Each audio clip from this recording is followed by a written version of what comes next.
Alright, hey, what's up? I'm tired after last night. I'm not gonna lie. I'm not hungover or anything. Like, I'm fine. I just didn't really sleep. I slept a little bit, but that's okay. I'm just very tired.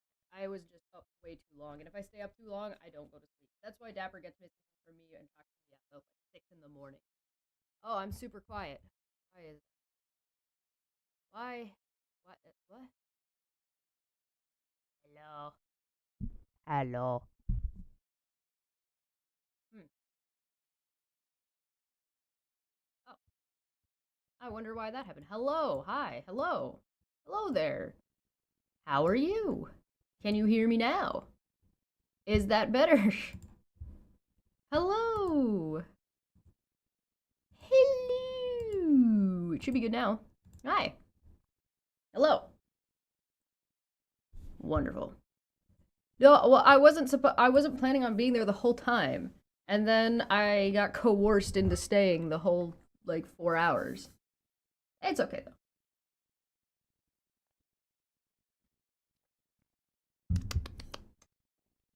Hello. All right. So today we get a video. A happy first of the year for anybody on this side of the time zones. Happy 2nd of January. I hope everybody's ready for the year to come and what's going to be going on and all those good fun things. Starting my year out tired is better than starting my year out hungover. I'll take it. I'll take those where I can get those. Oh man. Alright, so today, this is sort of a video update from videos that we did like 2 years ago, where Jazza, who is a relatively, like, I'm gonna call Jazza a big YouTuber. Like, Jazza's he's got 6.72 million subscribers. I feel like I feel like you're a big YouTuber when your subscriber count hits the millions. That seems fair. You're studying to specialize in studying AI. Should I help you understand AI and how, but Lurian, about how to be beaut, beaut, what? Yeah, let me know. Tell me about things. I like to learn things. I don't know things. AIJ should be classified as a cancer-causing carcinogen. Yeah, that would be funny. So the video we're gonna watch is Jazza. He's an artist. He's also brothers with Shad from Shadversity, who we know is a big fan of AI art and is also a bigot, a big bad bigot. He's a douchebag. Now, Jazza and him used to hang out until Shad started being a really big bigot. So like they stopped, it seems, they stopped hanging out together, and the original videos that I criticized, or the original video that I criticized that had both Jazza and Shad on them, were gone from Jazza's channel. I mean, I left my criticism video up. I wasn't gonna take my video down, but it was gone, and there was the only real explanation around that seemed to be that Jazza and his brother had gone their separate ways, which good for Jazza. Good for him. I love that. That's fantastic. That was a good decision on his part, which I'm sure was not an easy decision. It's always hard when your family members decided to be a piece of shit for no reason, but that's fine. But now he's finally done a video where he is updating about AI art. And I really hope this is the video that I think it is, because I had some disagreements with him and some criticisms about his position on AI art. Now, I'll give you my position briefly. Briefly, I don't think AI belongs in art, and the main reason is because AI is not artificial intelligence. They call it artificial intelligence, that's just marketing. It's actually machine learning.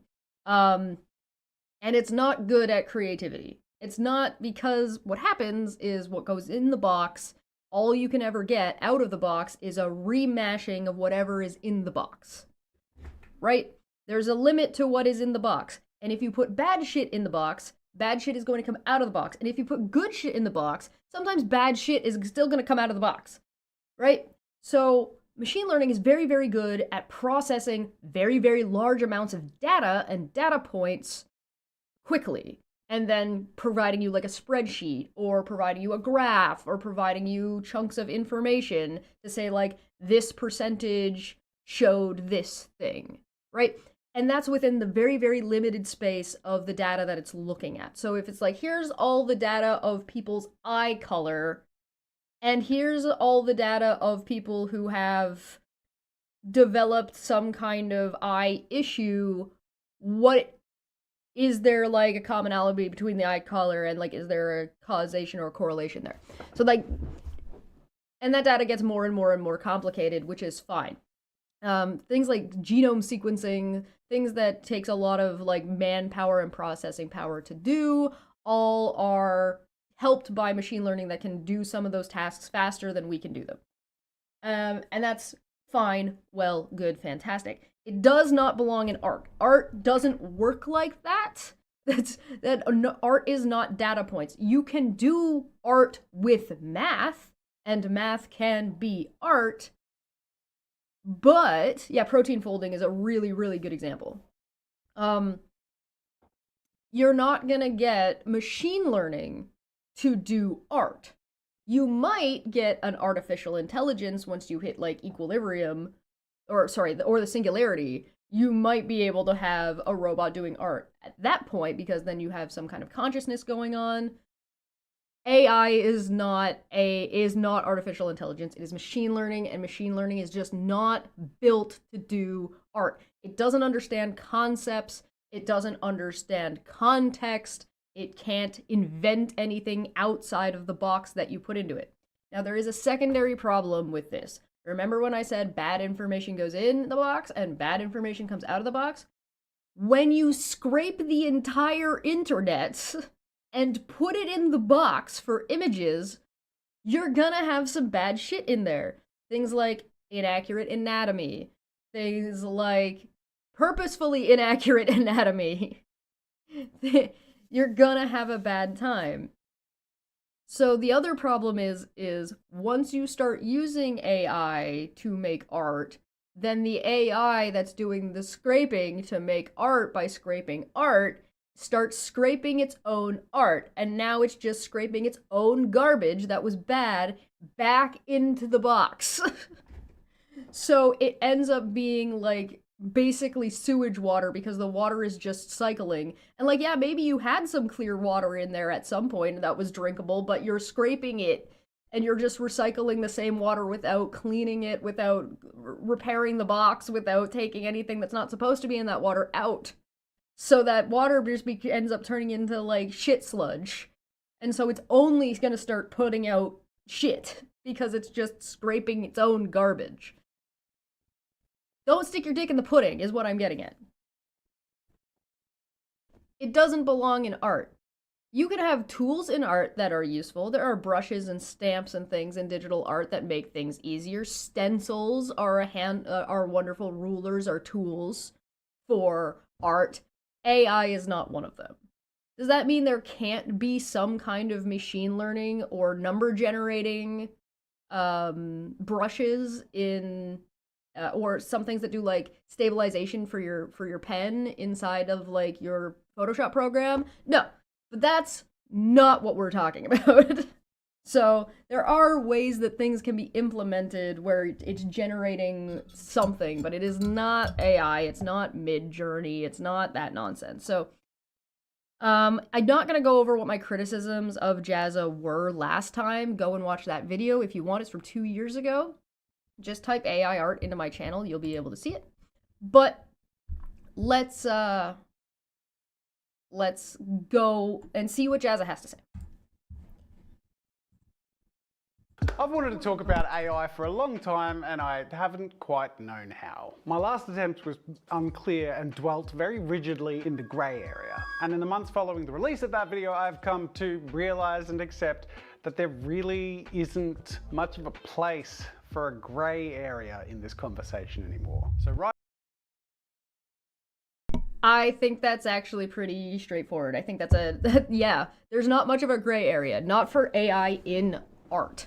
For AI and other things, for machine learning and other things, yeah, fine. Absolutely. Go for it. AI in art, not so great. I don't even like AI generated memes because it loses that like goofy feeling and of it feels too plastic. Like the goofy like poorly done meme is part of what makes memes so good. If it's so polished, it's not nearly as fun. Right up front, loud and clear, let me say that I am against the use of generative AI in the production of art and content. And I want to also clearly pledge that art and content. I like that he's adding content to this. That's very nice. I agree. Fantastic. This is the what's his name? Mr. Beast is ruining YouTube type thing. So I don't know if that's where he's gonna go, but let's go. Art and content. And I want to also clearly pledge that I and my team will be committed to producing art and content without the use of generative AI. And let me be very clear, none of the products that I have ever released or sold have ever used or touched AI at any stage in their production. They have been. Do you believe him? I believe him. I think he's being earnest here. I think he's being honest. I think that they've never done that. I think the only time he was using AI in his videos was when he was showing you AI, which I think that's fair. And again, I'm pretty sure he took those videos down. So, interesting. Yeah, algorithms are a curse upon us all. Algorithms, in the way that they are implemented. Algorithms can be useful, but the way we are currently implementing them on social media and on YouTube and in Google, like in Google searches, is absolutely cursed. Definitely a conversation for another day, and I really think YouTube would benefit a lot if it had a space on your homepage that was just the homepage that didn't have an algorithm trying to feed you something, so you could find new shit. Been painstakingly handmade by me and my team over the years to empower artists. In that vein, I'm having a sale for the next 3 weeks, 50% off of all. I was about to say, is this an ad? A little bit. That's very funny. Quite the hustle. All right. I see you. That's all right. I'm not gonna pick on that. That's fine. Digital product on the jazzstudios.com shop. To be frank, this sale is motivated by the fact that I and my staff are taking a break over the holiday period, but we all still have bills to pay, so it's a big discount that supports your artistic journey and supports my human studio and team. I don't have any of Jazza's books, but I would buy Jazza's books. If you've never watched Jazza's channel and you do want to learn how to art and maybe get a confidence boost about your art, I think Jazza is one of the best people you could be watching to do that. Subjectively is also a really good group of artists. And oh, who's the other one? Oh, shit ass. Oh, Drawfee. Drawfee is also very good. So those are the three I would recommend. If you want to like learn art and sort of, instead of learning too much like technical stuff and learning about like workflow and learning about like what it's like to be an artist and just getting down and dirty to just do a thing, subjectively, Drawfee and Jazza are some of the fun, like more fun channels to watch. They're what I like to watch when I'm in like an art slump and like just need to sit down and do some art. It's a win-win. So why did it take me so long to say that I'm against generative AI in art? I mean, it does feel kind of late for that sort of statement, right? Like, especially to those who have been vehemently against generative AI since its proliferation. Well, let me take you on the journey, because my views have changed drastically. And as a techno enthusiast and early adopter, I have been watching and involved in AI art since before, I'm gonna say, most of you watching this. I started playing with AI in art almost 10 years ago, and in content on this channel with the early release of Google's AI clip art experiment in 2019. I remember that, yeah.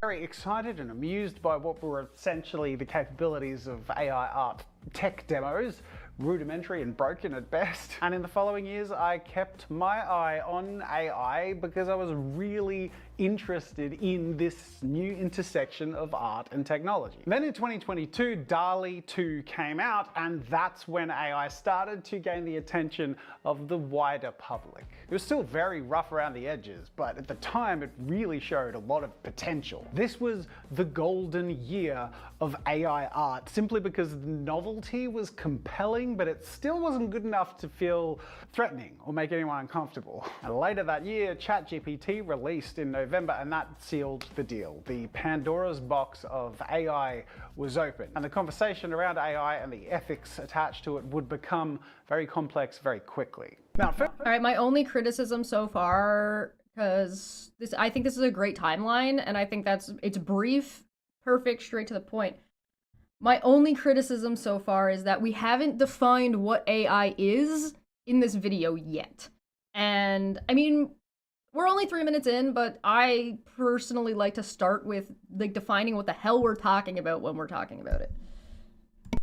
First, both as a content creator and an artist, I was still very excited by AI in art and possibilities, both for content creation and for what it was capable of empowering artists and myself to do. And in the now removed video in December of 2022, I shared my then stance on AI art.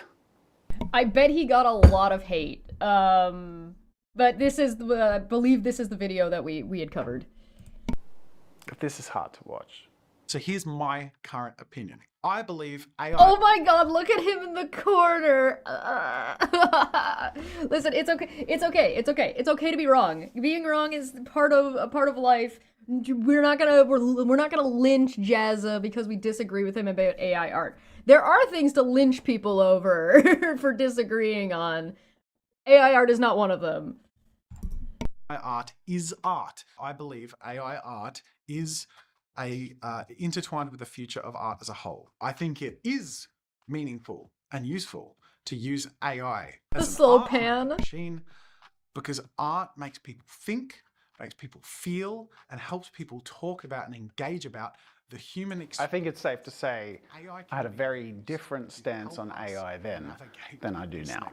A week or two after releasing that video, I began to notice protests on art websites like DeviantArt and ArtStation, which were specifically protesting AI art appearing and having equal floor space on these websites as human-made art. And that was just the beginning. Following a lawsuit in January of the next year, filed by 3 artists in a lawsuit against Stability AI, Midjourney, and DeviantArt, claiming that their work was used to train datasets without permission. But from this point onwards, generative AI continued to become more competent and to invade more spaces that were established for humans to share art, and thus began the great AI art divide.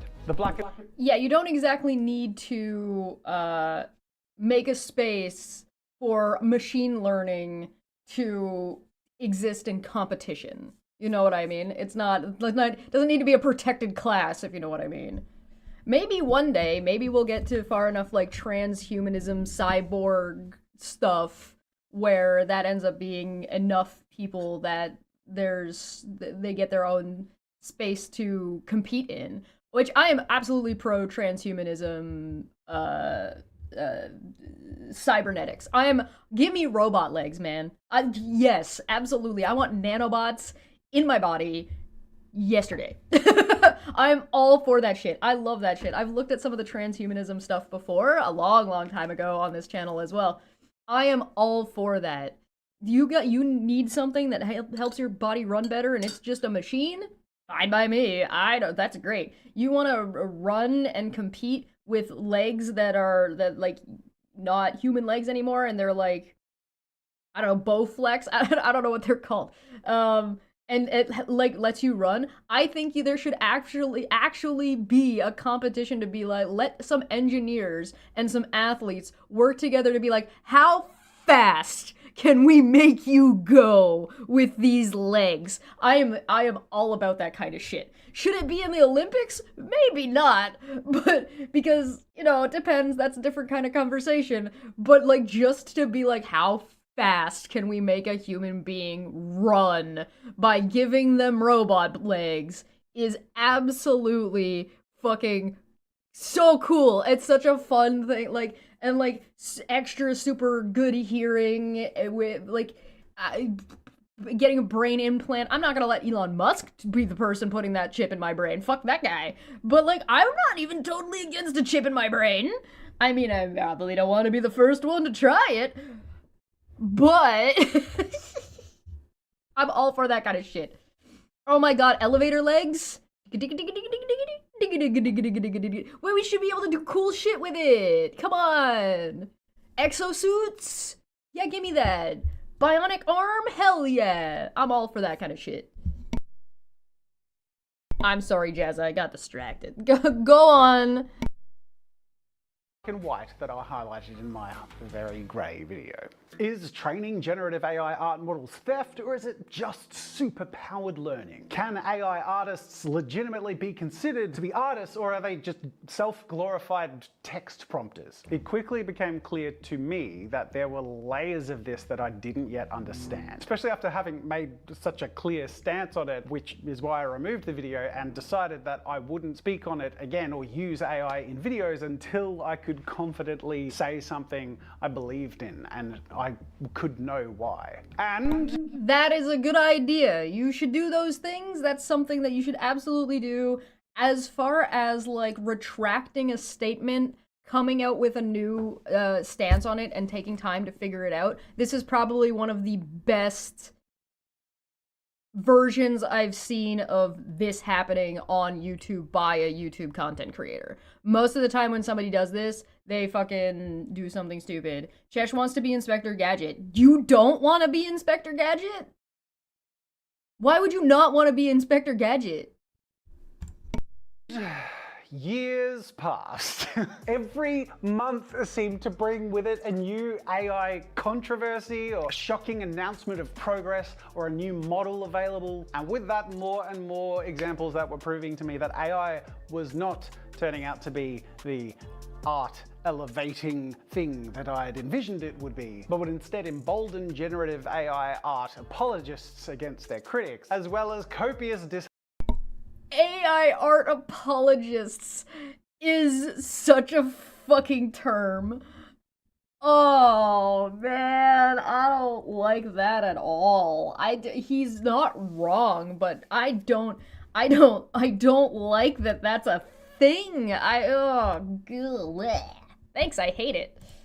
Art elevating thing that I had envisioned it would be, but would instead embolden generative AI art apologists against their critics, as well as copious disheartening examples of corporations that would use AI shamelessly or sneakily to advertise their products, including Wacom, which was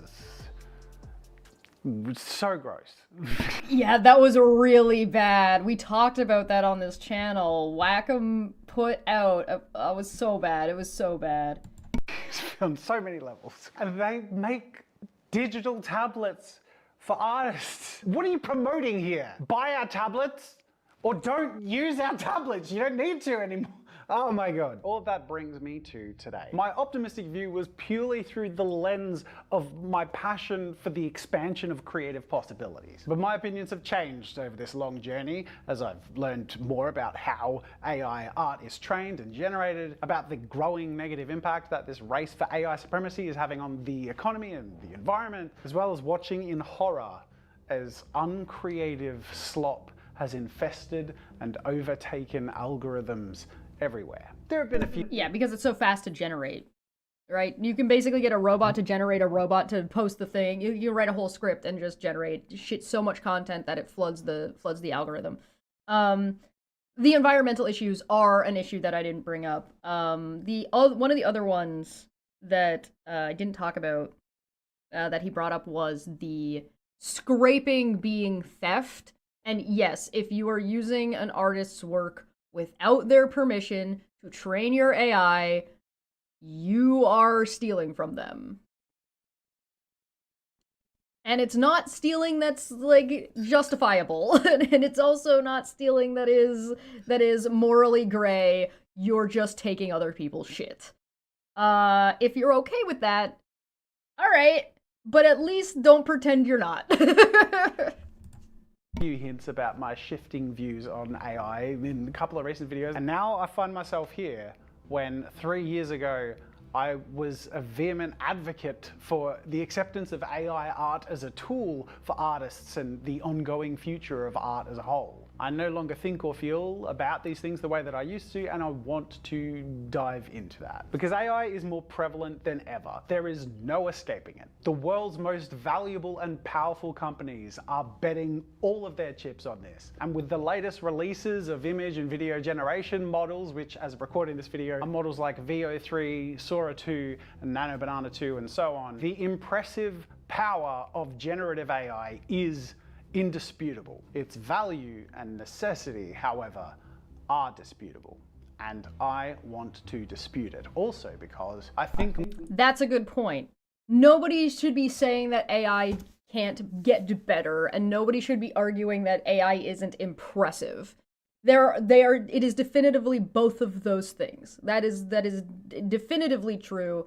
And that's not even problematic. Like, that's okay. You can definitely grant those things. You might not like the product. Like, you might not like what comes out. You can be like, wow, that's really fugly and uncanny and I don't like it. That doesn't necessarily make it not impressive on a technological level, right? Technologia.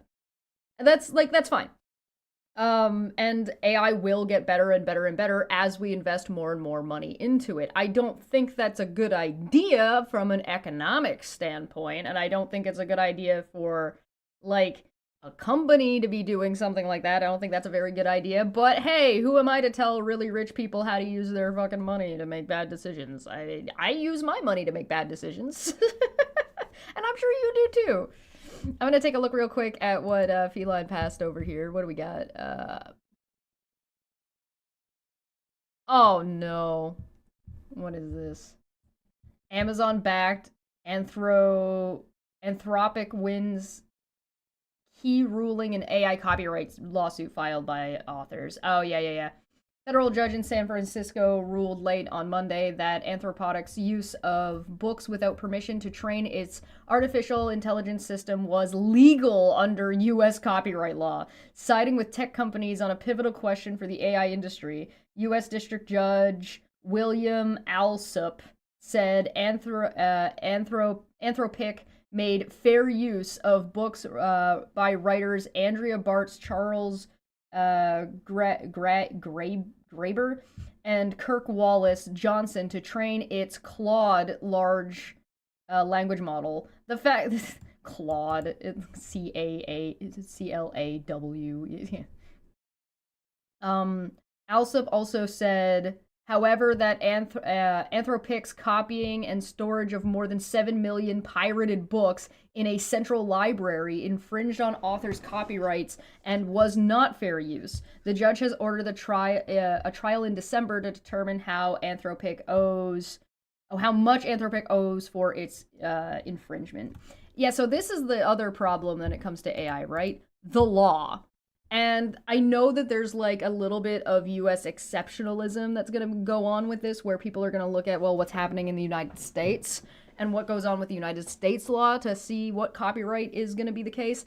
I think copyright laws are problematic in a handful of ways, most of which has to do with the balance of power in copyright tends to be a little bit lilted in the favor of major industry, which shouldn't surprise anybody because a lot of laws in the United States are lilted towards major industry and major companies, partly because of money. But that's sort of a bigger issue that we could talk about on a different day. But when it comes to copyright laws and AI has won in some places, AI has lost in some places, artists have won in some places, artists have lost in some places. So the problem is the United States is not exactly in the most reliable position right now when it comes to global political influence. which is why looking at the and this is disregarding, well, we'll get there. Sorry, I'm getting ahead of myself. Sorry, I'm a little tired today. The United States' global political influence is shifting and is being looked down upon as opposed to looked up to, which is a position that the United States has had privilege to for quite a long period of time.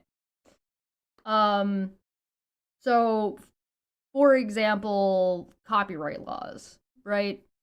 The copyright laws in Japan are not the same as the copyright laws in the United States. The court system in the United States right now is a mess. Messy, very messy and very sticky right now because the United States is very, very busy going through a, let's call it a transitional period. What that's going to look like, how long that's going to last, and where that's going to end up, conversations for another day. But, needless to say, the United States is currently in a transitional period which has bogged down a lot of their court system. Their courts are very, very busy. So, however, a lot of the tech giants who are investing in these AI and machine learning generative data centers and like the physical locations, right? Like the physical locations. There is a lot of those are based in the United States. So like Meta, like Facebook, Mark Zuckerberg is the Palantir guy. That guy is, I believe, from the United States as well. You also have things like, Mickey Mouse. The big fight about Mickey Mouse. And like Steamboat Willie becoming copyright free and stuff like that. So like a company owning an IP as opposed to a person owning the IP and extending the length of time that somebody owns the IP before it goes into the public domain. And like public domain issues is a whole other thing. It's complicated, right? It's complicated. It's sticky. Whether or not something is legal is not definitive about whether or not it's moral or whether it's not it's good for society or good for people on the whole or good for artists. One of the problems about the discussions around AI for people who are pro AI is that they tend to not give two shits about the artists that they need for their AI to function, because they don't seem to make that connection that you need artists to be making art for your AI to be able to produce anything. And so when you don't prioritize your artists in your society or in whatever you're doing, you're going to have a really bad time, because artists are the mechanics and the tradespeople of culture. And if you want a society that is homogenous, you want a society that gets along with each other, they need to have things in common. And what makes people have things in common? Culture! The culture does that thing. So dancers, people who do traditional art, people who do digital art, people who do writing, people who write poetry, people who write novels, people who write short stories, people who make movies and write screenplays, actors, performers, jugglers. That is all culture. And when your society doesn't take care of or leave a space or disrespects your artists and pushes them to the dregs of society, which is a thing we do all the time, and it always ends up badly. Try telling that to capitalist America. Well, it is not like capitalism on its own doesn't kill art. Unregulated capitalism that is focused on one thing, and that thing is to get big, make money, does not benefit anybody except the thing making the money. And even then, it ends up harming that in the long run regardless. Anyway, I'm off topic. There's going to be a lot of lawsuits back and forth. I think people should be careful about watching the United States too closely and only looking at the way the United States is handling this. I think you will find that it will be very beneficial to keep an eye out on other countries. Take a look at Asia, take a look at South Korea, China, Japan will be very interesting in the way they handle it. Germany, I think, will be very interesting. France. So film editing is absolutely art. Yeah, absolutely. VFX. So yeah, look at like, just take a little bit of a broader view. Just keep that in mind. So for every 10 lawsuits you see in the United States, there's going to be a handful in other countries as well. So I don't know how high on the priority list a lot of AI stuff is right now with how crazy the planet is at the moment, but you know, I get the feeling that I could be wrong. I could be wrong, but I have if I were to speculate about how Canada would handle this, I get the feeling that the way Canada would deal with generative art would be that Canada dissuades AI art generation from happening here by putting hard and soft emissions laws. So you're not gonna necessarily have like a big AI data center in Canada because it won't be feasible to build something that won't be able to that will break the carbon limit and won't be able to be green. So they're gonna have to be like they'll have to apply for and spend a bunch of money to be an exception, and it's gonna just dissuade companies from doing this because it's too costly. That's probably the direction Canada would take. I don't know if that will happen, and I don't know if that's gonna happen like in the next handful of years. But there's more than one way to skin a cat. You know what I mean? There's more than one way to get something done, and a lot of times the not direct approach to say ban it and prohibition is usually not the most effective way to get something to stop happening if you don't want it happening. The better way is to positive reinforcement and dissuasion. So, like, we're not going to tell you can't do it, but here's a list of regulations and how much money it's going to cost you to do it. Are you sure you want to do that thing? Is way more effective than don't do that thing. Than just saying you're not allowed to do it, right? Anyway, I'm sorry. Let's go back to... Oh, that's not a... I'm glad I didn't stay on poor Jazza here, because that's not a great pause face. All right. What was he fucking talking about? Is indisputable. Its value and necessity, however, are disputable. And I want to dispute it. Also because I think my disputing it on my platform is an important part of my contributing to keeping this conversation ongoing and open. And if you find yourself on the fence, as I was a year ago, or even pro AI art as I was 3 years ago, I would love to encourage you to watch this video and also be open and share your experience, your thoughts, and your journey in the comments below. Let's get started. The problems with AI have become clearer than ever. I don't want to spend a whole lot of time in this video arguing facts that are supported by evidence and studies that other more intelligent and well-spoken people have already argued. So instead, I will simply state the facts about the problems with AI and link to my sources in the description, which will be from verified journalists or content creators who share their citation. The data centers... I really love that he's just like, listen, I'm not here to argue with people who don't care about what the actual facts of the matter are. So that's just like being like, hey, I'm here, I'm gonna talk about the size of the Earth, and I'm not gonna dispute about whether or not the Earth is flat. Shut the fuck up. Like, that's just...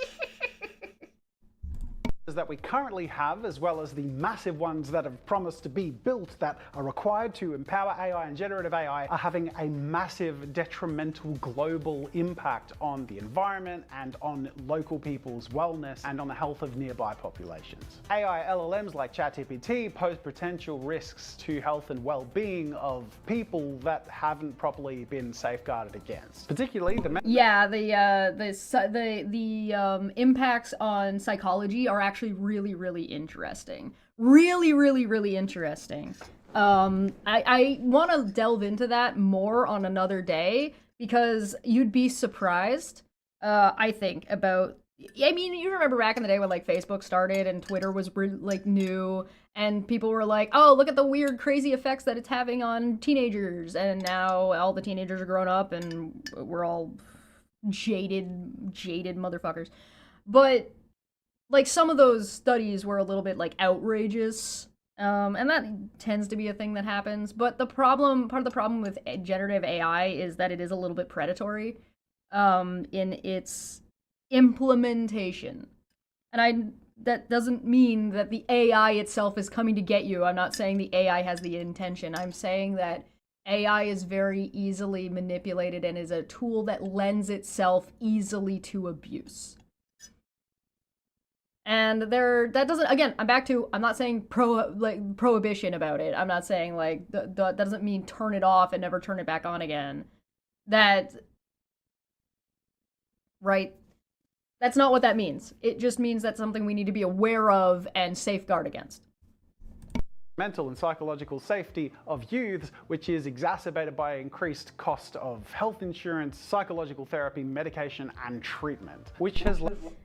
And Treefy Line in the chat said, people unalive themselves persuaded by AI like ChatGPT. And sometimes also by accident, because somebody Googled how to clean their laundry machine, and Google AI told them how to make mustard gas, and then they did it, because they just looked at the AI and didn't think about it, and then they made mustard gas.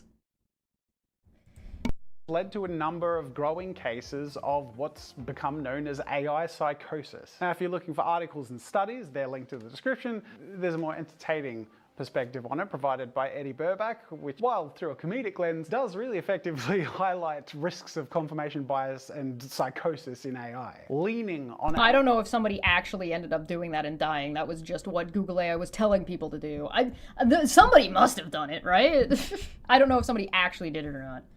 AI makes you dumber. Particularly noteworthy is this study by MIT, which shows that critical thinking skills of people who consistently use or rely on ChatGPT greatly diminish, which really hints that we're launching ourselves into a domino effect that we haven't even properly had the time to safeguard against, let alone study. AI development. Yes, when you're using ChatGPT, you're being lazy. You're trusting the AI to give you the correct answers. You're using it too much. You're relying on it too much. And if you're gonna have to reinvestigate anything that the ChatGPT tells you, you may as well not use it. You're wasting your time. It's not even necessarily consistently pointing you in the right direction, so it doesn't even work as a reference point to start. You're still better off going to Wikipedia.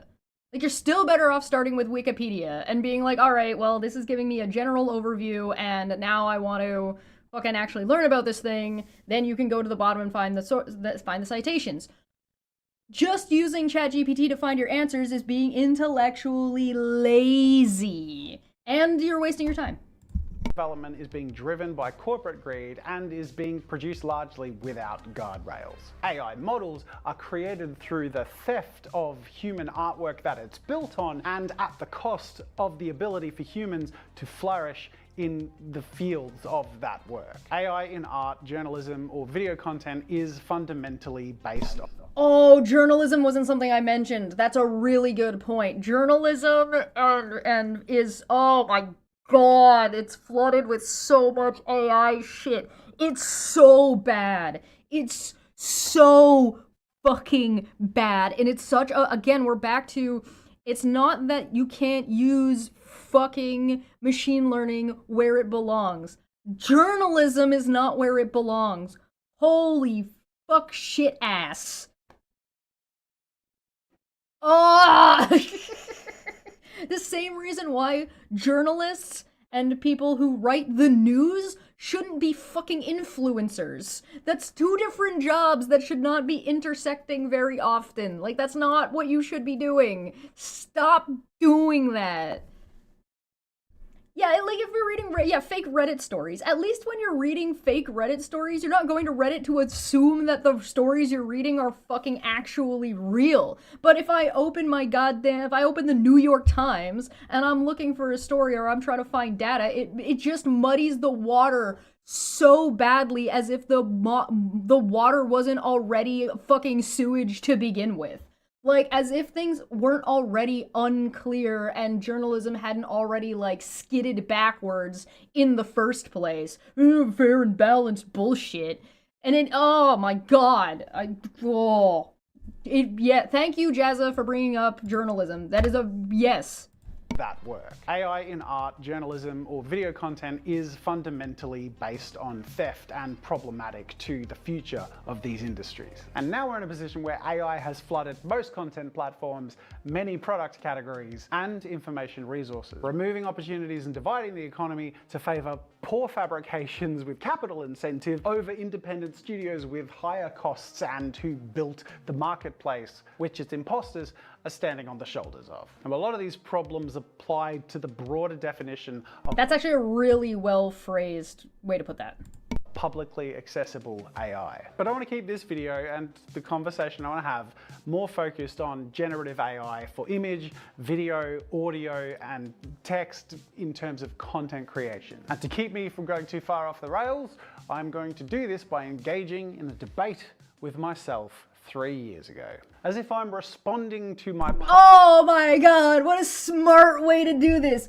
Oh my god, that's so clever. Oh man, that's so clever, Jazza. Oh my god, you or whoever on your team or your whole team who came up with this idea is a goddamn genius.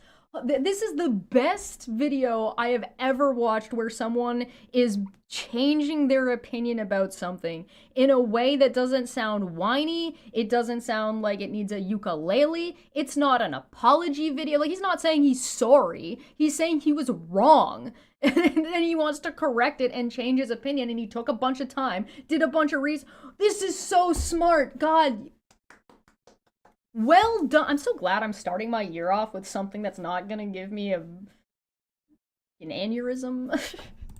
past selves opinions as to why I believe he's wrong based on what I've learned since and what's transpired.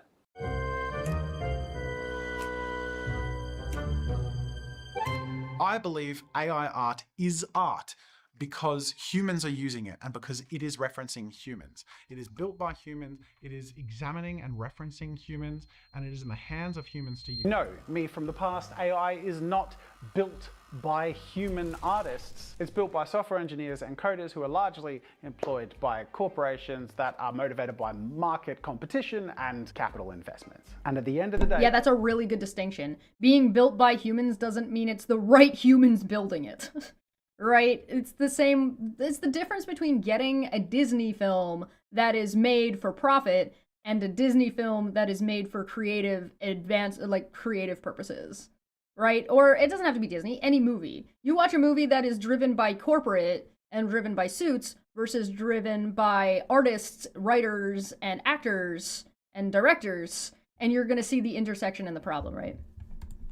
Whatever power the AI models are capable of, whatever potential they can reach, is fundamentally built on and empowered by the hard work of the human originators of the data that it's trained on, which was gathered without consent and without disclosure. I believe AI art is built on the back of the stolen work of human creators and is primed for the exploitation of copyrighted characters, intellectual property, celebrities, and public figures. If you want to argue that AI art isn't built on theft and isn't a damaging force, then, well, please do so with Martin Luther King's daughter, who, if you can imagine, has had the horrific displeasure of seeing AI-generated videos that mock, belittle, and taint her father's legacy. I had a dream that we are not judged by the color of our skin, but by the clarity of our diamond. And shine! Martin Luther King.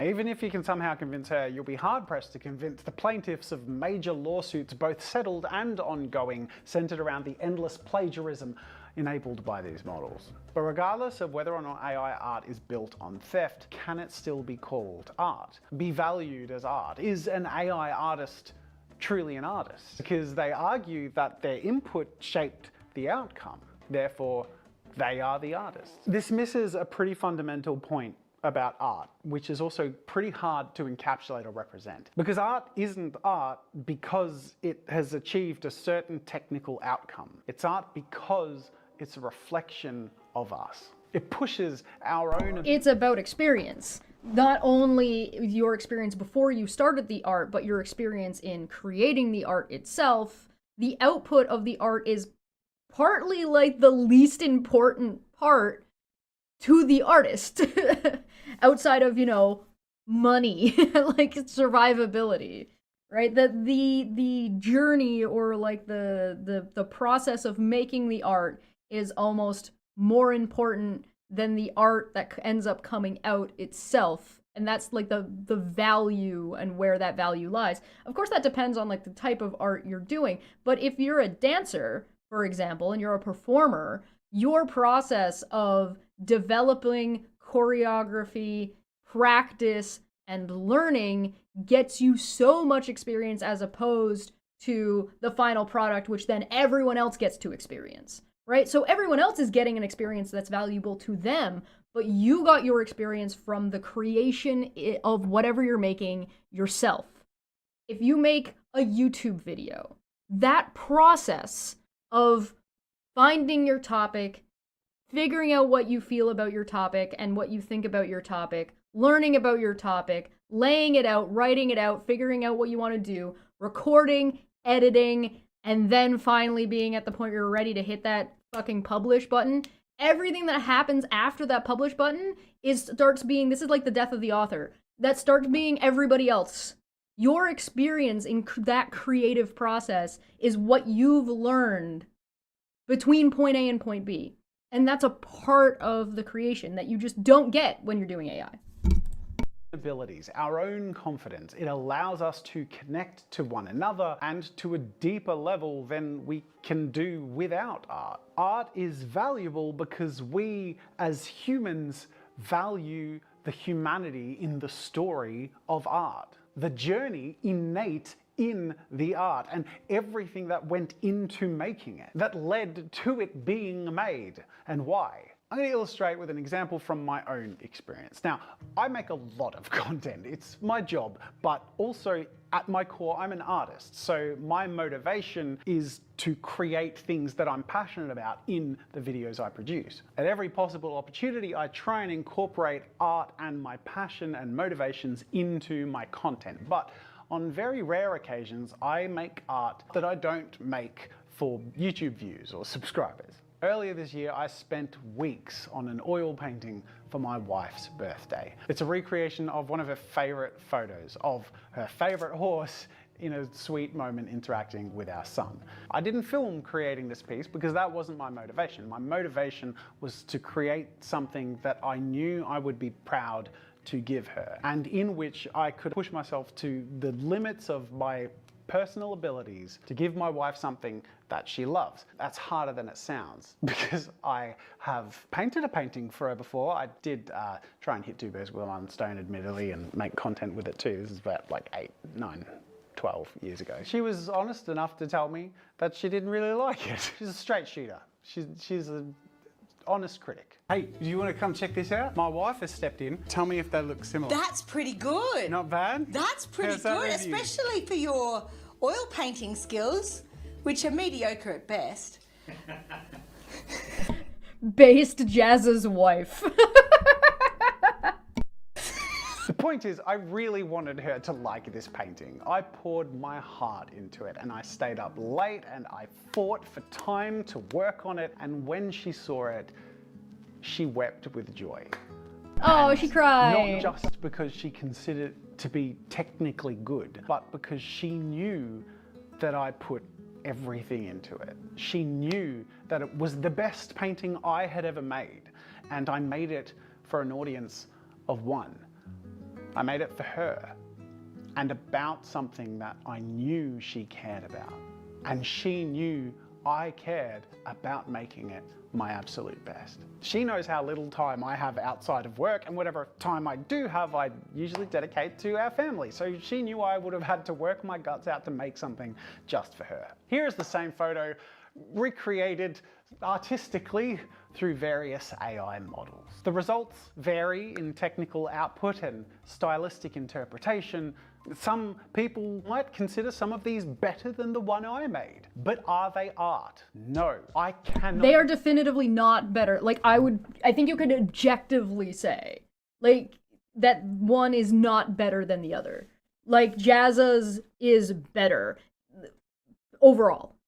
maybe you could get some technical, maybe you could get some that like you think look more appealing to you personally, but you personally don't matter. The person who matters is Jazz's wife and Jazz's family. So because that's what the art is about, no generative AI could ever create something that will be better than what Jazza made, because it doesn't have the context of the heart and soul that Jazza put into his love for his family. Period. End of sentence. And that is worth more than any technical skill. And it's worth more than any amount of time saving you could have gotten from using a generative image. Not truly believe that any of them are truly art. Sure, they can be referred to as an artwork on the surface level, but there is no prompt that can replace my artwork. And the context and the emotional impact that gives it its... No. Just because he shared the image with people doesn't mean their opinions matter. Your opinion about what you like or dislike about the painting is irrelevant to the value of that painting, because that's not what the painting's not for you. You don't matter in this scenario. Your opinion about this art is irrelevant to Jazza and his family and the context of this image. It doesn't mean you can't have one. I'm just saying it's not relevant. It could mean things in other places, but you don't matter. Sorry. Your opinion isn't always worth something. Meaning. Even the quality and technical outcome has value based on the context of my skill and creative journey and limitations. The experience. To further illustrate, here's another example. This is Princess Mononoke. This is also Princess Mononoke, generated by AI. Anyone who thinks that this AI-generated Princess Mononoke is better than this frame from the original motion picture animation Princess Mononoke is leaning on a perspective that is void of empathy, context, or technical understanding. See, Princess Mononoke was revolutionary, a blockbuster animation that challenged Disney's dominance, tackled nuanced and complex moral themes in a medium that, up until that point, was hardly seen as anything other than children's content. The AI Princess Mononoke is 100% unoriginal, derived from someone else's design and generated from a foundation of other human artists' hard work for which they were not credited or compensated, and the result is technically flawed and uninteresting. Worst of all, it strips the original character of her soul simply to reimagine her as a sexualized pin-up girl with come-hither eyes.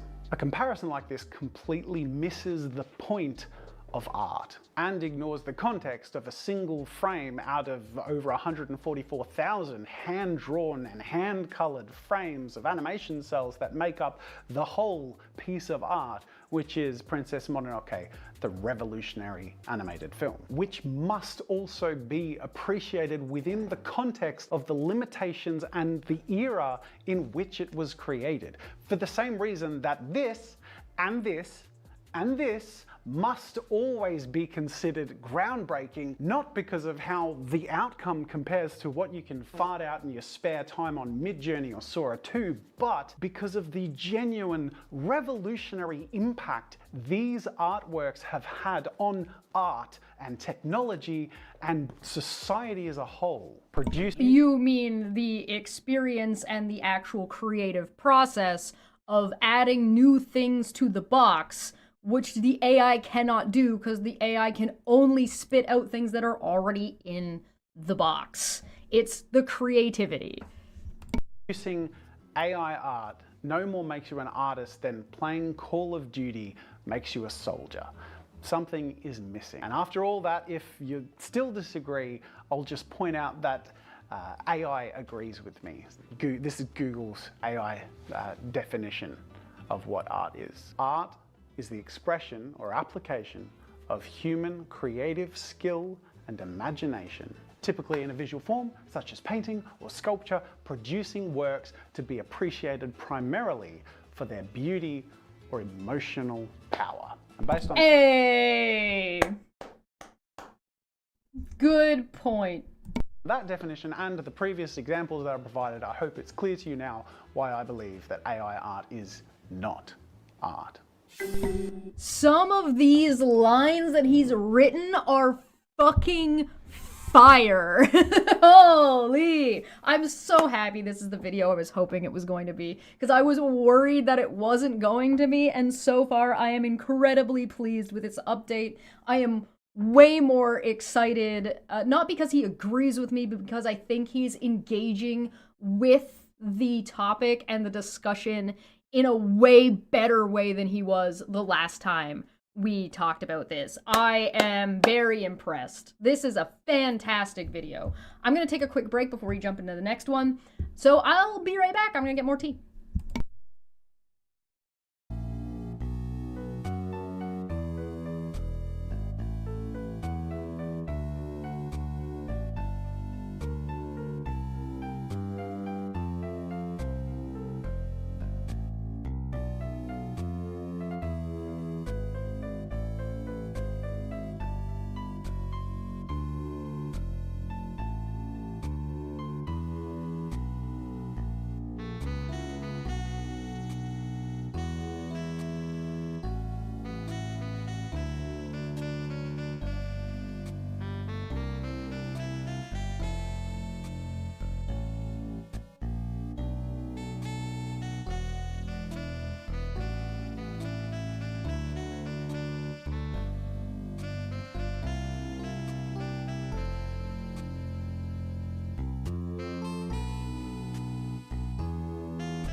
Hey, welcome back. All right, let's keep going. AI will empower compelling, thought-provoking creations. I appreciate that there's a debate going on in the side chat about this. Very nice. Wonderful. Perhaps we can actually have a debate later. Like, I mean, like a streamed debate for somebody who's like pro AI and somebody who's like anti AI or something. That would be fun. That'd be a good debate. So if you're interested in actually like having a properly formatted debate about it, let me know.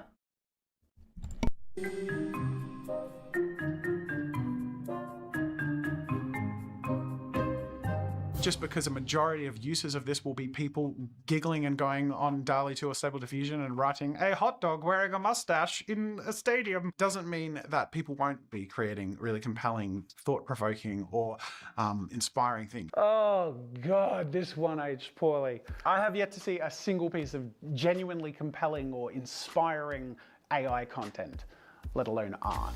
Artists become artists through work and time and the ability to absorb criticism, and through developing a respect for the understanding of the process, that becoming an artist isn't about the destination, it's about your commitment to the journey. And what I really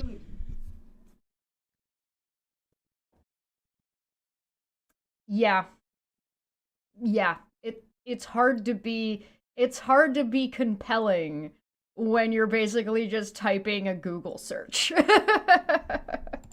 just didn't understand at the time of my previously held beliefs in AI art is that the technology is inherently appealing to people who do not respect or appreciate the journey to becoming an artist. As a result, people who have developed their skills or appreciation for art forms have moved away from the technology, while the people who are tempted by shortcuts and who are eager to claim ownership of outcomes they have not earned or do not even understand on a technical level are eager to embrace it wholeheartedly. So in reality, me from the past, this hasn't led to the elevation of ideas or of art as a whole, rather the debasement of it. The fact is, Yes, that is a very, very good point. AI art doesn't actually encourage people to do art. It doesn't help artists. It doesn't help you understand art. It doesn't help you make art. It doesn't help you in any way in this area and in this industry. Algorithms that are the foundation of social media platforms create financial incentives that are geared towards rewarding the shock value or money-making capabilities of content output. This is not a motivation for artists who are committed to a journey of pursuing and creating art, because pain is a part of the process. They've learned it by being on that journey. It does, however, motivate corporations and businesses that want to cut costs and individuals who want a shortcut to profit or attention or validation. And AI has provided an easy path for the creation of content that can be mindlessly consumed and viral solely through the novelty of it defying reality, rather than it being attributable to actual skill or effort on the creator's part. Yeah, I would actually posit that it's not only cheating, it is also stealing. You're stealing someone else's work, or in AI's case, a lot of people's work, and then pretending it's your own so you don't have to do the work to be able to create it yourself. It is both cheating and theft in a very, very negative way with a very large negative impact.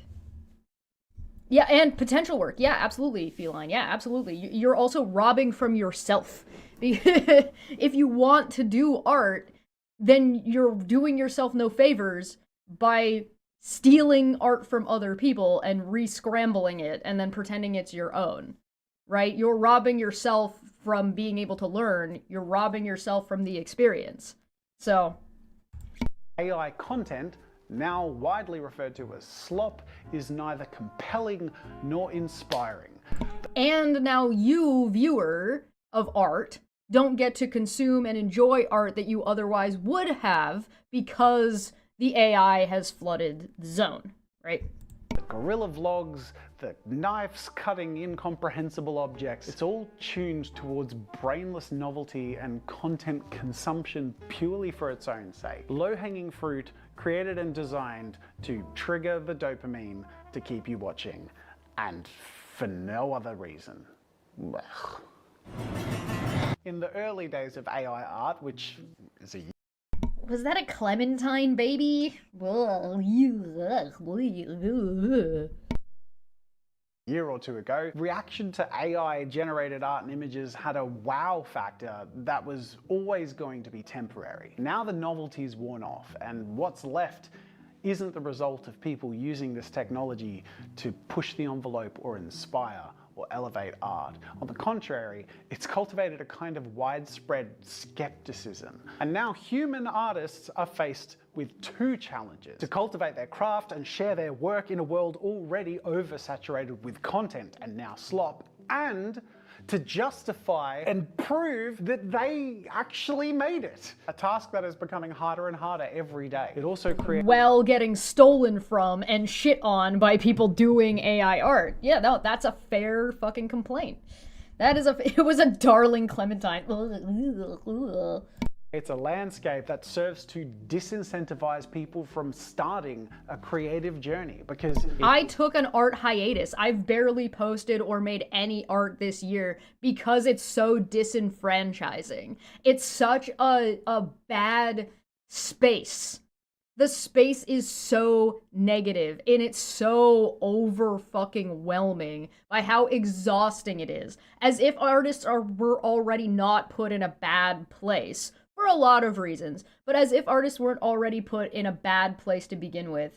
Let's make it worse. Let's make it harder. Let's make it now when you post art, you get a whole additional experience of garbage bullshit.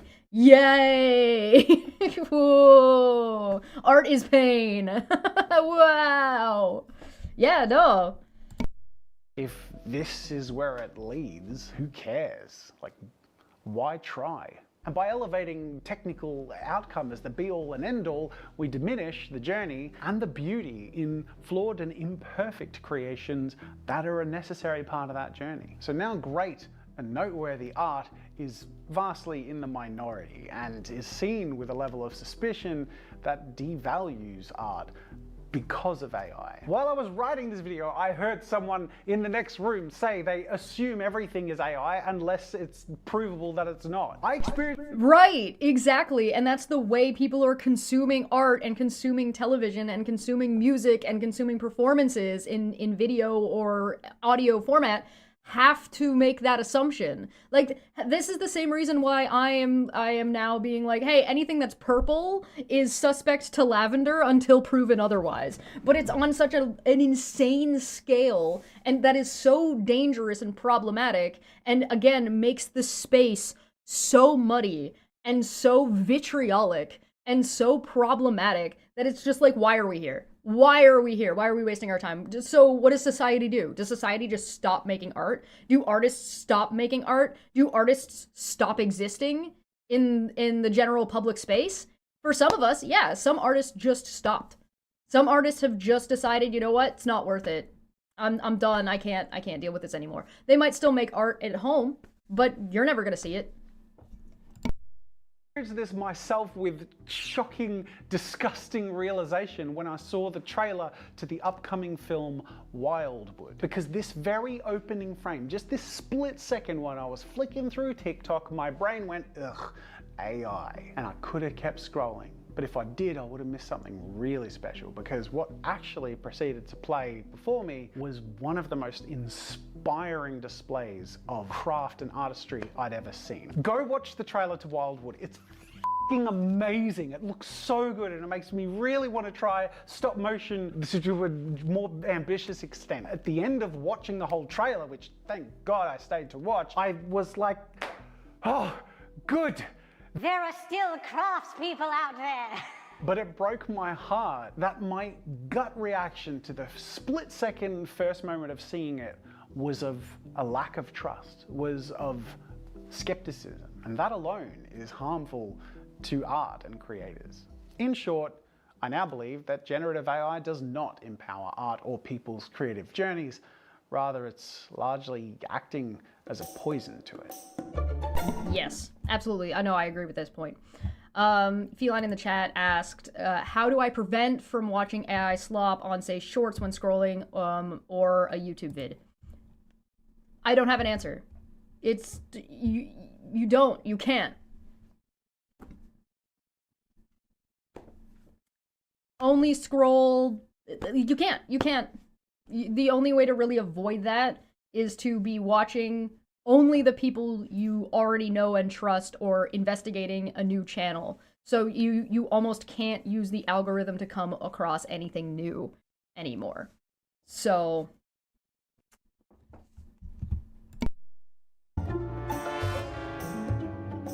do I think Shad will make a pissy response video for this? Maybe, but I think it will be indirect if he does. I believe AI art is intertwined with the future of art as a whole. I would agree with that statement with one minor change. AI is intertwined with the future of content. And while art can be content, the current content landscape has a very different motivation and influence than art does. Where art is empowered by connection and context and communication, content is motivated by the algorithmic retention of attention, which is converted into views and engagement, the final destination for which is money. Now, I can't spit acid at this process. At the end of the day, it's my job. I'm a content creator. But when we're looking at the conversation about AI and art, we kind of need to step outside of the art framework for just a second, because the reason trillions of dollars has been thrown at AI isn't because these billionaires think investors think AI will elevate humanity. It's because they believe the pursuit of superpowered AI at its core is the pursuit of limitless power. Which is exactly what Zant was saying in the chat near the beginning about viewing AI as if it is sort of a similar thing to the rush to get to the moon, right? There is a belief that politics, because this is more of a political point, that politics has a view, people in power have a view that AI is going to empower defense and empower the direction and advancement of a country, which is a kind of a terrifying prospect in some ways and incredibly interesting in others. Gage, for 548, what? Why is it 548? You know, people are going to get away scot-free with horrible things because they claim, quote, no, that's just AI of me committing crimes, especially congressmen. Yeah, I think that's going to be, I think that's a non-zero factor when it comes to like legality issues and digital crime. If you are curious about some of like the deepfake stuff, South Korea has some interesting laws about deepfakes and the making of deepfakes and things like that. Deal with it, coins. Very funny, yeah. So I would definitely recommend. Actually, you know what? Maybe that's one of the ones we'll talk about in the near future. One of the one Korean band that I watch, group SKZ, Stray Kids, has like a handful of where their parent company, JYP, as well as them as individuals, have had to go out of their way to sue people and go to court over deepfakes. So I am curious to look into some of those. So if you guys are interested in that and some of those lawsuits, I'll see if I can find them.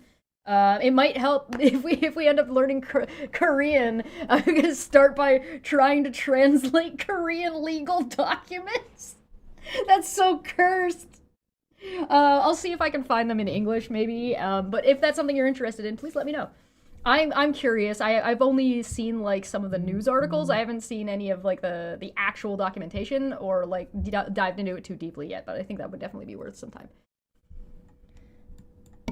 Limitless wealth. That's why they're rushing with limitless recklessness.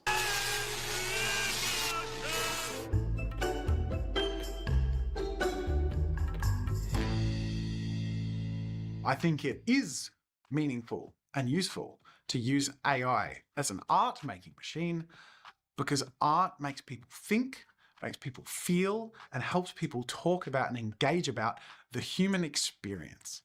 It definitely makes people feel things. AI can be used to help us navigate this next stage. Oh, my sweet summer child. If I can come to the defense of my past self here, it's that my arguments were both limited by the lack of learning and resources and evidence apparent in the outcomes that we are all witnessing now, but also that my determined technological optimism was founded on my own lens and motivations for the use of AI art. Because if I had superpowered technology, I would use it to create He means he's biased. art and empower creatives. But generative AI is not an art-making machine. It's a content-making machine.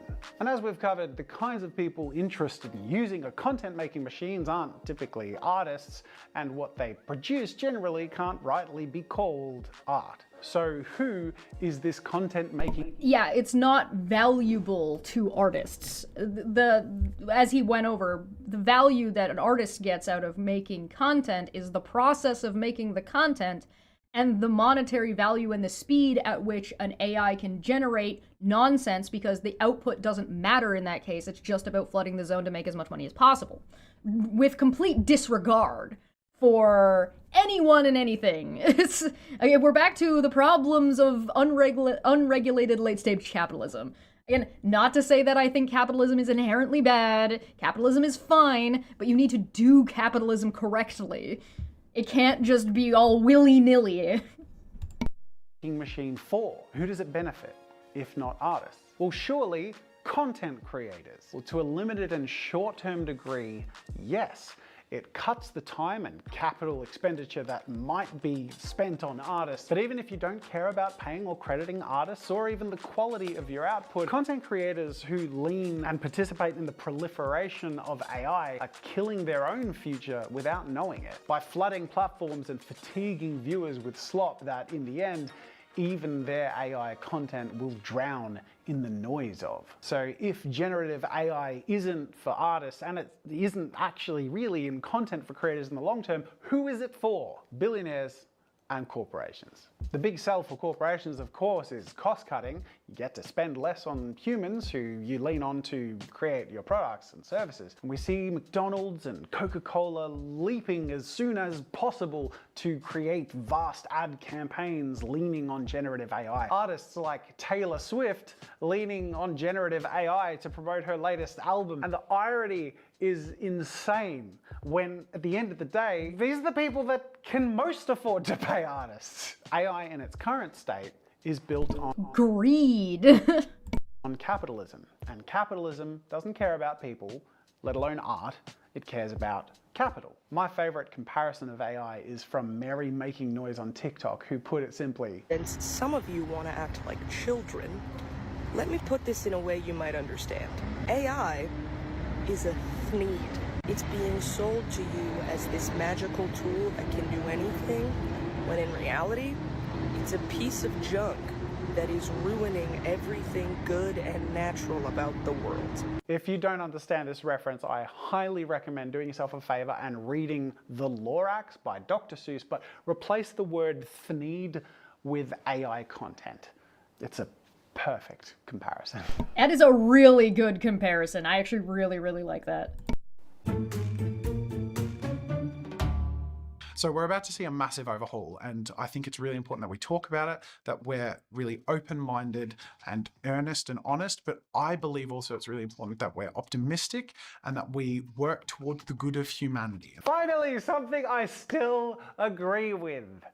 I see it slightly differently now, but let's go with it. We are going through a massive overhaul, and I still think it's important that we're open-minded and honest and earnest. And even with all the negative crap we've trudged through so far, I still see some cause for optimism. I believe the general reception for this vast inundation of AI slop is largely negative and fatigued, and one where consumers demand that the value of art and artists be upheld, and one where I have reliably been able to feel like I can see from the comments when something is AI. And it's not viciously said, it's just informed. And that's helpful to me. I wish the platforms would do that. They sometimes do, it's hit and miss. But the point is, all in all, people want to be aware when what they're consuming is AI, because people want to be in control of what they consume and be aware of where it's coming from. It really reminds me of like progress with consumer awareness in regards to animal welfare. Like knowing the conditions in space and living standards that the food that you're consuming comes from. Recently, Mr. Beast... Yeah, that's a really good point. And this is what Feline was asking about earlier. How do you scroll through the shorts feed on YouTube and not watch and consume AI because you're just getting slop and you don't want slop? There's nothing you can really do about that to avoid it. You can do things like report the video or say you don't like this and say you don't watch this, and so maybe you can start tweaking your personal algorithm to shy away from those things, but it not the like you don't have to like necessarily fucking it's not going to be wholly effective, right? And so again, Mr. Beast is also like a problem like when it comes to content creation. We've talked about this before. Mr. Beast is his own entity, really problematic entity. So hopefully we don't have to go on, like, hopefully we don't have to talk about it too much. We've talked about it before, but like,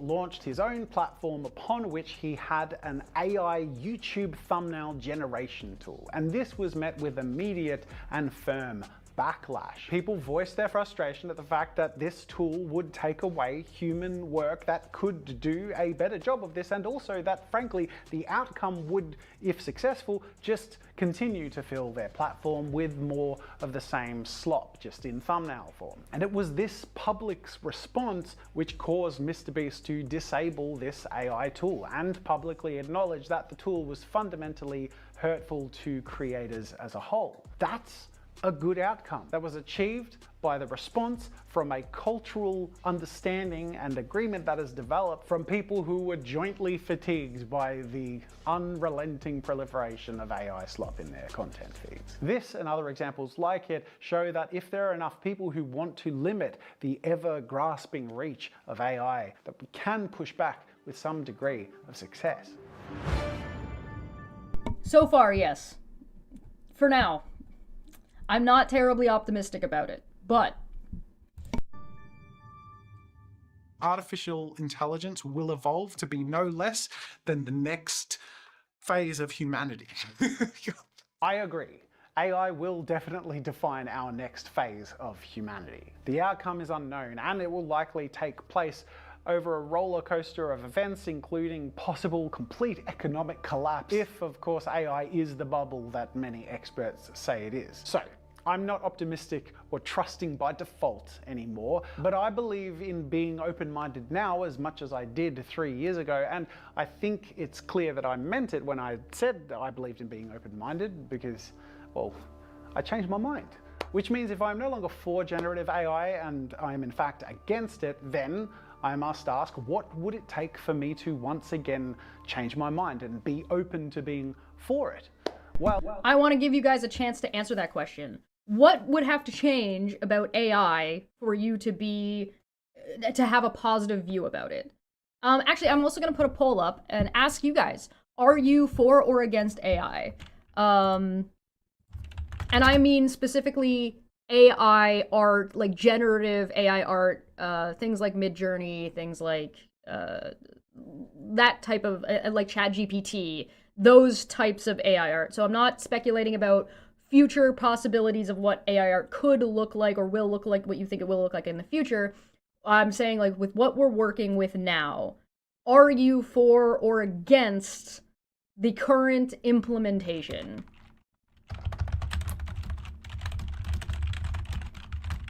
I'm still going to word it as if you are for or against AI art, but now that I've spoken it out loud, you understand what the question is and the context around the question. I will add an other option, but please elaborate if you can. And what do you think would change your mind? for me, because I think this is a really good question, and it's a good question to ask in general, right? I think the things that would have to change about AI art and generative art for it to be something that I would be more willing to accept you have to remove the theft from it entirely. And you would have to make major changes to its effect on both the economic sphere and the, I would almost say ecology, the environmental sphere. So it needs to be way less problematic in our ecosphere, and it needs to be way less problematic in the way it is abused by capitalist interests. Those are like my 3 biggest issues. Because like if it's just a dumb thing that just puts out dumb shit, I don't really care. Like that doesn't really matter to me very much. But unless it can get at least those 3 things under control and into a reasonable state and remove its fucking there should be no ambiguity about the theft part of it. The copyright issue needs to fuck off. I don't care if it makes something shitty. I don't care if it writes a shitty fucking book and somebody wants to buy that shitty fucking book for a joke and for its memes. So, but it can't be stealing from other writers. Right? That's my take. That's the 3 things that I think AI would need to fix, generative AI would need to fix before I would be willing to be like, this is kind of fun. This is fine. All right, let's hit play. Well, generative AI is just a subset of AI as a whole. So in order to share what I think AI art would need to be for me to accept it, I would need to step out into talking about what AI as a whole would need to be. I also want to clarify that doesn't mean that I would accept it as art necessarily. I think that is a little bit of a different question. Bear with me because I think this is going to start to push at the edges of believability. I believe for AI to truly serve humanity, it needs to be guarded against unrestrained capital pursuit. So take, for example, the strides being made in the world of medicine. Google is developing AI models of identifying cancer at least as good as professional oncologists. And more recently, one of its models helped develop a method of turning cold tumors hot, which could in theory lead to much earlier identification and treatment of cancer. Now this is still... Yeah, this is the part of the problem of this. I'm still critical from one of my criticisms at the beginning of this video. I do not think Jazza has done a good job defining AI that he's talking about. It is machine learning, and it does have a place in analyzing large data sets and building models off of those data sets with a very, very heavy hand of professionals that are looking at the output and the input for what's going into the model that they're using. And those models are limited within the space that they're working in. It's something very, very, very specific that machine learning can do very, very, very well. This is not the same thing and the same usage when it comes to data scraping and outputting art. Untested to a great extent, but we've also seen massive strides with AI-dependent surgical robots, which have the near-term potential to perform complex and minute surgeries with more precision than... This is what I was talking about when I was saying things like stability. So, like, if you're using a tablet and the brush that you're using has, like, a stability factor to it, that is generally using some kind of AI or some kind of machine learning that is fixing the warble and adjusting. It's correcting for the distance between the screen and the glass of your tablet, for example. Same thing with like stabilizing the robot, right? So when you have a jitter, you don't want to have a jitter when a robot's moving around, and so you can utilize a machine learning tool that is going to automatically correct almost instantaneously that jitter so it goes that goes away, right? There is absolutely an application for machine learning, and it's about using the tool in the place that it is effective and useful, as opposed to using a tool in a place it doesn't fucking belong and is causing harm, right? and human surgeons. Now, while of course there's capital incentive behind the layers of this stuff, at the end of the day, the core motivation of the AI that's being produced and developed here shares the same goal as the medical field it's entering, and that is successful surgery and treatment and diagnosis of diseases. And that's all. That's a really good point. The tool is being used, built, and motivated by the people who are using it in that field and want it to be doing that. That is not the case with AI art. AI art is generally, almost ubiquitously, being used to abuse artists by people who don't like art. Still very early days, but it hints at some of the cool possibilities of things that could revolutionize medicine and science, for example. But then we face another problem. What about the doctors and the scientists? If AI is going to do it better. Regardless of what industry we're looking at, in the end, we are always going to face... That only matters because capital, right? It's not really a problem if doctors don't have to do a job, if the reason the doctors, the reason that the doctors being like overtaken by that. So it's like the same thing with automation, right? When automation was coming in, right? It's like, okay, well, what about the factory workers? What about the people that are already doing this job? What happens? And there are transitions that you can do between point A and point B to ease that situation. It is a point and it is something to be discussed. And that's all well and good and fine. However, part of the reason that's only an issue is because it costs money to live, and you need to do a job to have money. So there's ways to ease the transition into something like automation and out of something like automation, which is one of the reasons why you're seeing a little bit of a clusterfuck in the United States right now, because the United States set themselves on a track and now they're like fucking hard pumping the brakes and turning it around and being like, we want to do the thing that we were doing before again, but they're not really set up to do it. It's sticky. But the you can work into your education system and into your societal system, that kind of a transition of moving people away from this specific job into another field or into an adjacent field, and enabling that. So that is a thing that you can do, so it's not necessarily that big of a problem, or at least it's a problem that has a solution if you're willing to do it, and you should be willing to do it. So it's like with farmers and factory work. However, again, only really an issue because capitalism. A lot of this problem kind of starts going away if you have like a universal income. Kind of starts going away because now you're not reliant on being a doctor to feed yourself and your family, and your job isn't being like you're not devastated because this job doesn't exist anymore, right? That's not the way things work for artists. Being an artist in a capitalist society, especially fucking unregulated nonsense with laws that are basically built to fuck you over, and corporations are people, is a fucking nightmare scenario.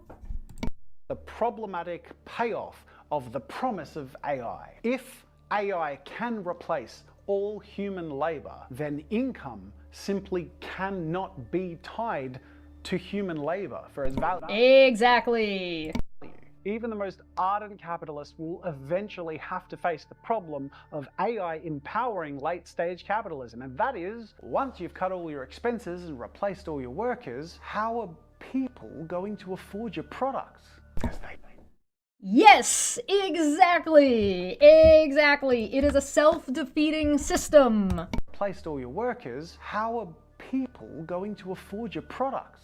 Because they don't have jobs. I believe that a world which effectively replaces human labor with AI must be a world which guarantees income and basic human necessities in order to function. At the very least, some... Correct.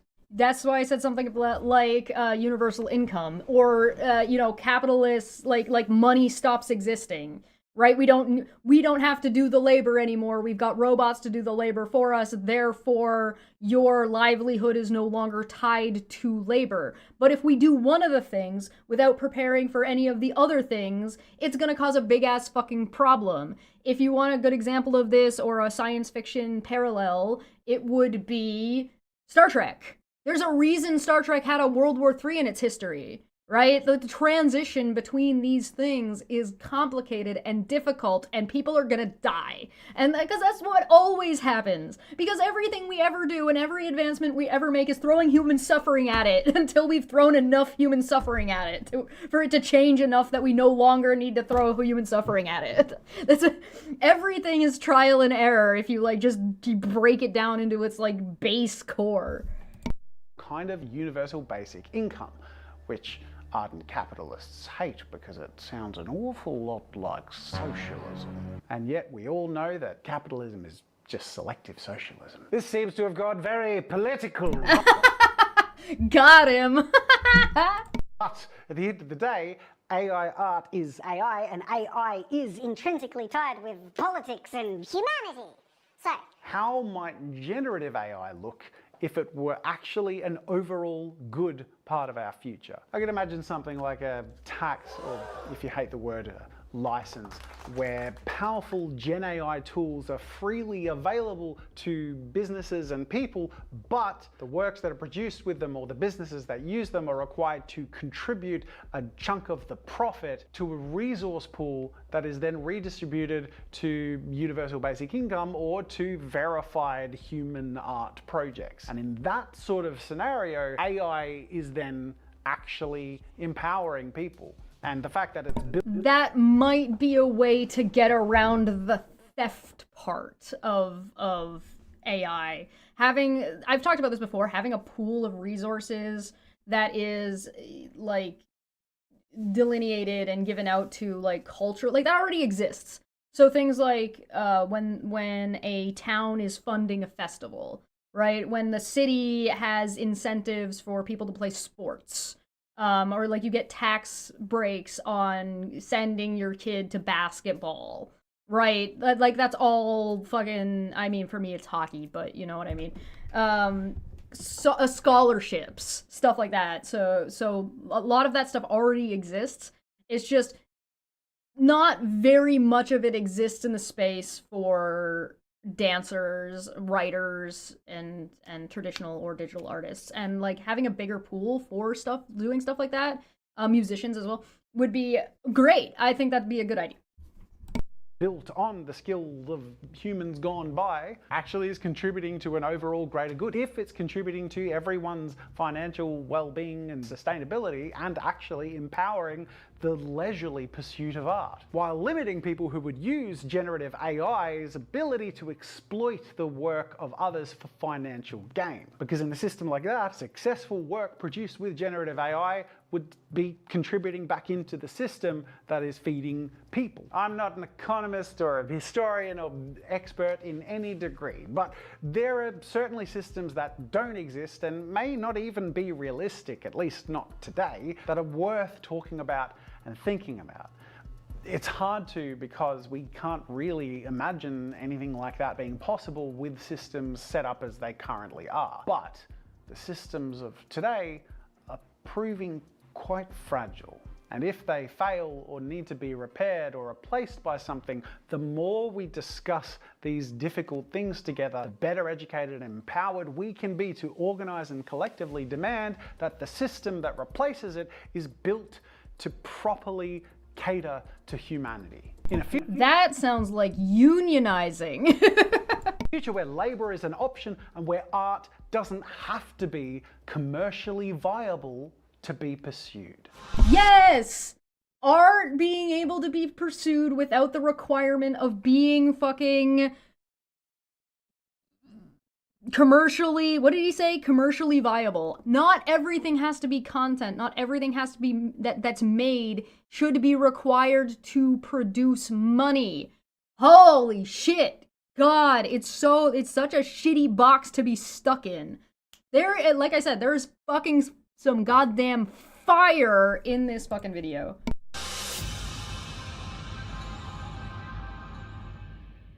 This video has been uncharacteristically long, but I will try and keep it brief. Here is my current stance on generative AI as of the very end of 2025. I hate AI in content. It's gross and tiring, but it's here and some people do like it, so what do? I don't think we should shame or vilify people who do use AI. This only serves to further divide us and incentivizes people who use generative AI to be misleading and avoid disclosure. I think we should shame some of them sometimes. I don't think shame should be totally off the table, but I think shame should be specifically chosen and utilized against as like towards individuals, not everyone with a big brush. I honestly don't mind AI as a non-commercial toy for generating ideas or effectively mood boarding. I mean, you can't escape using AI as a mood board anyway, because you Google something and half the Google images or anything on Pinterest is already generative AI. That's a little bit doomer, in my opinion. That's a little bit doomerism. Again, my issue is more about the ethics. So maybe don't, but I'm not gonna jump down your throat if you do, right? If somebody uses fucking AI to generate a stupid fucking meme, I'm not gonna fight with them about it. You know what I mean? Like, it's not worth my effort. That'd be going after everything every single time, and that's ineffective when it comes to changing people's minds or adjusting societal expectations. Frustrating and annoying as hell. And as such, I really don't think there's any point in shaming people who do use generative AI to generate ideas, but I don't condone it being used at any point in the production of the outcome of art. A fun example is this TikTok creator who I really enjoy, who doesn't create AI content of glass food, but reacts to it by actually making the glass food in reality. And that's really freaking cool. I mean, there's an example of how you can roll with the punch and use it to motivate your craft. I mean, as a result, utilizing somebody else being a piece of shit to make something good and entertaining is a lot of commentary content on YouTube. of her videos, I really want to try the glass sculpting thing. It just looks so cool. And it's probably way harder than it looks, but God, the results are satisfying. But that's as far as my comfort currently extends, especially based on my newfound understanding and changed opinions on AI. And I think it's important that we keep a level of social pressure at play which demands accountability and the valuation of humanity in the things that we produce. My wish list for responsible generative AI would be that AI needs to be regulated across the board in how data centers are made, and that those who built them must be made to do so in a way that is responsible and sustainable, in how AI models are trained and how AI content is distributed. I mean, I want inbuilt like watermarks that are invisible so people who want to opt out of AI in their content feed can reliably. I mean, we have content safety options for things that contain violence and sex. I believe AI content should be treated with the same level of importance because we're dealing with things that are arguably even more impactful to the long-term health of society. And I believe— And also something that would be very detrimental for children. Right, like, is a kid gonna be, like, there's already lots of regulations about whether, like, how you have to market, if you're gonna market to children, like, if you're gonna show ads to kids, there are a lot of rules and regulations about how you do that, so that same kind of thing should be applying to AI, and I agree with that. I believe it's imperative that the trust and safety that generative AI has already aggressively dismantled be rebuilt. We need proper incentive for the regulation of fake online accounts that are controlled by troll farms to simply create noise and division and aggression in social media spaces, with proper guardrails and consequences for companies that don't protect their users from fake accounts and from fake content. And while we're building our dream wish list for AI to be required to only use renewable and clean energy in its production, which would rapidly accelerate the importance of these things in the market overall, the result of which would benefit everyone. And of course, something like— I don't think using AI to generate your initial project is a good idea, because now you've got AI errors and the foundation of your project. Just because I think that might just be a bad idea overall. Not because like of these other issues, which are other issues, but just from a workflow standpoint, probably not gonna, and you might end up creating something worse than you would have made if you took the time to build the foundation properly in the first place. A universal basic income which would be required as a safety net in a society which no longer requires human labor. Do I think this list is likely? At this point, not really, but I do think it's more likely the more we talk about it and the more we're open to uncomfortable discussions. So I really want to hear your opinions in the comments down below. I know my opinions are very overdramatic and I want to temper them and be really reasonable in how I approach a future piece of content where I try and put it all in one place and package it in a way that everyone feels that they have a voice. And we can honestly and earnestly look at artificial intelligence, its impact on art, and how to navigate that moving forward. I haven't always been right, and I don't claim to be right about everything now, but I have always been listening, and I really appreciate those of you who even might have disagreed with me in the past but stuck around and engaged in the conversation while making room for me to simply be in a different place to your thinking at the time. And I think that is one of the most critical things that we can do moving forward. We are all on the same side. We are all people who are going to be impacted by how this all shapes out. And if we work together, even if at times we disagree with each other, that will be the thing that will give us the most power to have a voice in a shared future, which is currently in a rocky place and which matters to all of us. And likewise, if you don't agree with stuff I've said in this video, or you think I've gone in the wrong direction, please talk about it in the comments, and I trust everyone who's going to participate in that to be respectful, because at the end of the day, we're all on the same team. Team Humanity! And if you want to... Bro, this is YouTube and the YouTube comment section. That's bold. That's a bold assumption.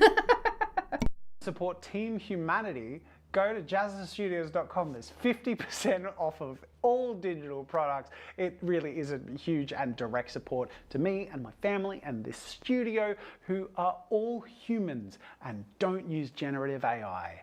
We make art with our hands and our hearts. And from my heart to you, thank you so much for watching. I wish you all the very best in 2026. Who knows what lies ahead of us? But what I do know is that we're all in this together. Also, shout out to Naked Jakey. Should have said this earlier in the video, but I feel like I might do all of my future videos like this. I think he's really onto something. Whee! I like that the ball that he's sitting on has a gradient on it, and it kind of makes it look like one of the paint brushes that you use in AI art, or not AI art, in digital art. Great. That was a good video overall. Overall, great video. Overall, lots to talk about, lots to discuss. I think this is a really good video. I think this is a really great way to discuss it. I think this is a really great way to demonstrate how to change your mind and how to do so in a responsible way where you actually do address criticisms and address your change in position. I hope we see more videos that are made that follow this kind of a format. I think this is brilliant. What does the comment section say? Well, we'll come back to the comment section in a hot minute. I did see Landon had a question that he wants me to elaborate on a little bit, so let's see. The question was, is it possible for artists to use tools in the course of creating their art? And if so, it is art, and without running into most of the AI problems that have been discussed? Mostly no. It doesn't seem to be the case. You can take advantage of AI art that's already been created to make something cool, like responding to art. If I were to like take AI art and then recreate it or fix it, per se, would be a way for me to do that, but I'm not using the AI tool in that scenario. I'm using the product that came out. I would say the art that I then made would be considered art, but again, I'm not the one using the AI tool. I'm just using something that's already, like a product that's already been created. And as we've discussed in this video and in other videos in the past, the product that comes out of AI isn't really the problem. It's the process itself that is the problem. You can't use AI generative art without stealing. That's just a fact. The generative AI systems for generating AI art are doing theft, period, end of sentence. So the only way you could utilize a generative AI system without stealing is to create everything and curate everything that is going into it by paying the artists or hiring artists and building your own. So unless you're going to do that, which would be incredibly expensive, incredibly difficult, and incredibly costly, that's not going to happen. You have to change the way that generative AI is built from the ground up to avoid that thing. So if you are using AI and generative AI to make art, you are doing theft. You are stealing from artists. You're stealing from a lot of artists. Now, if that doesn't bother you, that's fine. If you don't think that's a big deal, okay. But we can put that aside for now and say that there's another issue, which is the greater societal issue, which is mostly what Jazza is talking about. If everybody's gonna steal from artists, why do art? Do you want to disenfranchise the artists around the world? Because that's going to be the result. You might not care about that either. The economic problem. How do you use a tool that is fundamentally broken in its application and in its foundation and avoid any of these problems? You can't. You can't avoid these problems with the way generative AI is currently built. You'd have to rebuild it from the ground up. That's not impossible. You could do that. It's just right now with the tools laid out and the way generative AI is currently created, that is not possible. And it might not be possible with the formula we're currently using at the scale that people want it to be utilized at. You might be able to create something smaller. So Disney owns all of its shit. So Disney might be able to create a generative AI that is useful to them that can spit out Disney characters. At the end of the day, are you going to get products that people want to buy? Maybe, maybe not, but the product isn't the problem, it's the process. So if Disney can build its own AI system and feed the AI system only its own product that it has bought, paid for, and created, and it's only drawing out of that box, then that might be mostly ethical, right? So you'd probably be fine, at least you'd be fine as in you're not stealing because Disney owns all that shit anyway. Disney being a mega corporation and problematic on its own is another issue, so you'd still be running into those issues, but I, as an artist, am not gonna have access, and you would not have access to that machine. Right? That's not something that everybody would get access to and be able to create whatever they want out of, unless Disney wanted to do some of the stuff that they did on a Disney website and they're like, hey, generate this. In which case, then sure, they would be allowing you to use a portion of it, but it's not like you're going to be using it to create anything that's sellable. It would just be a toy, right? And if Disney wanted to do that, I think that would probably be fine. You still have the issues of environmental ethical issues, but that's more of a issue about how you built your data center and stuff, and so which I don't think is quite what you're asking about. And I think that those things can be fixed over a time. So a follow-up says, from Landon that says, so if you use a tool such as an AI-enhanced tablet pen or an image/movie rendering app that has an AI-enhanced image manipulation, is that okay? Is that person committing art theft? It sounds to me that you're talking about stabilizing and anti-blur. That's not generating art. That's not AI generative, so that's not what we're talking about. That's a different product, from my understanding.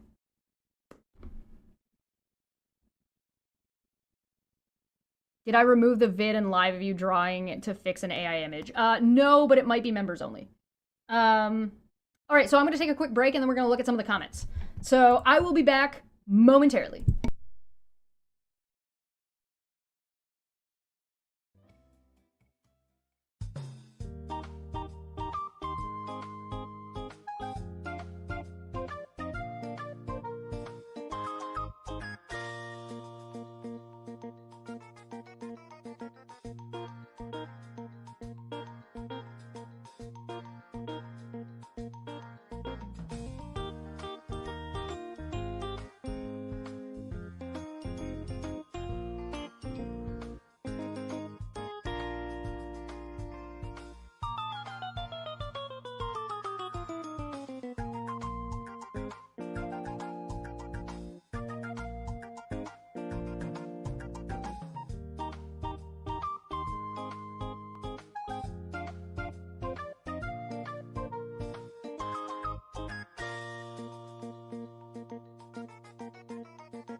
Oh, I didn't turn the thing over. Whoops. Oh well. Hey, welcome back. It's me! So we got the RU4 against AI, 68% for, like, generative AI. 68% said against, 26% said other, and only 6% said for. So that's interesting. Fantastic. All right. So welcome to the part of the show where we go into the fucking comment section and see how cursed the comment section is. So there, oh my god. So this was, oh boy. This was posted 6 days ago, and it has 11,420 comments. I did put the link to this video in the chat. I'll put it again. And also, I'll put it in the description below, so if you want to check it out yourself, you will be able to do that. Also, something. I've forgotten. Something else. I'm gonna zoom this in. So you get, whoop. There we go. That should be readable, yeah, for you guys. Should be seeable. And yeah, I believe Jazza. I believe that he is in fact like trying to, oh god, it fucking, there we go. That should be fixed. I believe him when he says he hasn't used and doesn't want to use AI in his stuff, and I believe him when he says, he seems earnest to me. And yeah, buy his shit if you want to do art and learn art stuff. Yeah, absolutely. Alright, so I'm gonna change this to, I guess top comments is actually probably the best idea. So let's leave it at top comments. So this one says, one thing that's good about AI is that we appreciate mediocre/beginner art a lot more now. Knowing someone has put their heart and soul into something or has spent a lot of time in honing their skills or trying to communicate something or cared enough about something to show their appreciation in a creative way, that's the beauty of art. And that's a really good point. It has brought some it has brought some people who otherwise would have taken for granted the amount of work that goes into a craft like art. And I think that otherwise wouldn't have. There's a lot of dissuasion and a lot of like hate going towards artists, but a lot of that is coming from 1 to 2 places, and I think the overall it's helped a lot for people to have that kind of an understanding. This is a great example of the whole normalize changing your opinion about something once you've learned about the things. Yeah, no, I agree with that as well. I think this video is probably, I think this video is brilliant in the way that they approached this change of position, and I would love to see people who are changing their opinions doing things this way, because a lot of times the reason why people are dissuaded or shamed for changing their opinion is because they seem disingenuous when they present it. And so that's a thing. Megan Fox's giant boob says, okay, but I want the AI slop to go away. I agree. I think that, like, it would be nice if AI art ended up just being a stumbling block in the short term, as opposed to the long term. So that would be nice. And it's just like, oh, just, you know, like, oh, we stumbled over it, and it was a mistake, and we've moved on. Sort of like 3D movies. Every time, like, every so often 3D movies come back, there's a couple of cool things that come out of it, and then it goes away and doesn't come back for a while. And, like, nobody really likes it because it's not really applicable for most movies. It's not, like, there are some times where it's really, really cool and really, really good, like the movie Dread. They did a really good job with that, but you could also just enjoy the movie without the 3D. Like, it doesn't really give you much more to the experience to make it better that much, so it's not, who cares? So it doesn't end up in most movies. So, that would be good.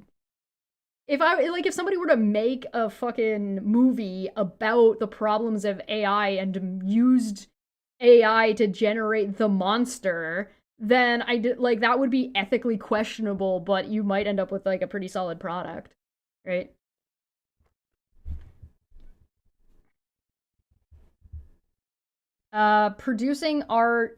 Producing AI art no more makes you an artist than playing Call of Duty makes you a soldier is something that should be a quote. Yeah, that's pretty good. That's a pretty good line.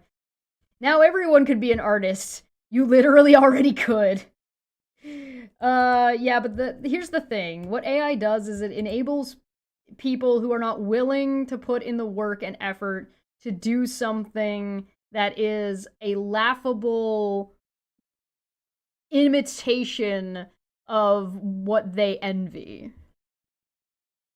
Because they're just not willing or able to put the time into it. If you want to do art, it's just time. It's just time and effort. It's a trade. Art is a trade. You can learn how to do it. But it takes time and effort, and some people it takes more time and more effort than others.